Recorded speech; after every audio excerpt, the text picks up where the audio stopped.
ధర్మశాస్త్రం వలన పాపం ఏంటిదో తెలియబడుతుంది కానీ నీతిమంతుడిగా తీర్చబడరు. కాబట్టి ఆయన ధర్మశాస్త్రం ఎరిగినటువంటి వాడిగా కనబడుతూ ఉన్నాడు.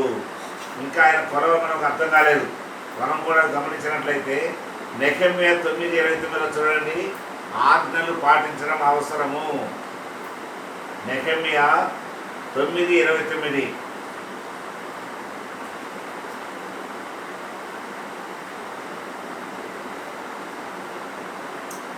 నెహెమ్యా 9:29 ఒకసారి చదవమ్మా.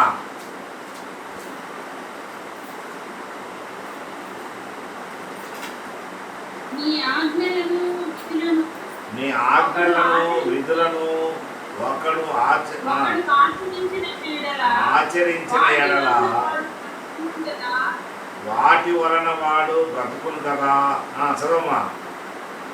వారు మరలా నీ ధర్మశాస్త్రం అనుసరించినట్లు నీవు వారి మీద సాక్ష్యము పలికినను వారు గర్వించి నీ ఆజ్ఞలకు లోబడక నీ విధుల విషయంలో పాపులై నిన్ను తిరస్కరించి తమ మనస్సులో కఠినపరచుకొని నీ మాట వినకపోయింది.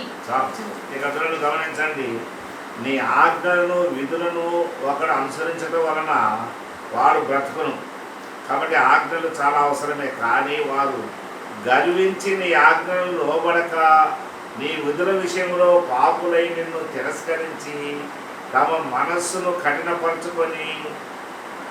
చూడండి, ఇక్కడ గమనించండి, జరిగినటువంటి యవనస్తుల్లో జరిగినటువంటిది మనం చూసినట్లయితే అతను మొదట ఆజ్ఞలని కూడా ఆచరిస్తూ ఉన్నాడు. ఆచరించిన తర్వాత అతను గర్వించి నేను అన్ని చేస్తున్నా కదా, నేను అన్ని నడుస్తున్నాను కదా అని గర్వించి దేవుణ్ణి తిరస్కరించినటువంటి వాళ్ళలో ఉన్నాడు ఇతను.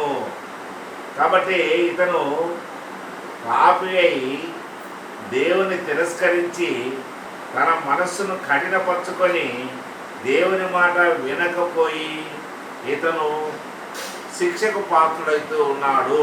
కాబట్టి దేవుని ఆజ్ఞల్ని నడుచుకుంటున్నానని ధీమాతో ఎవరైతే ఉంటారో వాళ్ళ ధీమాను విడిచిపెట్టాలి.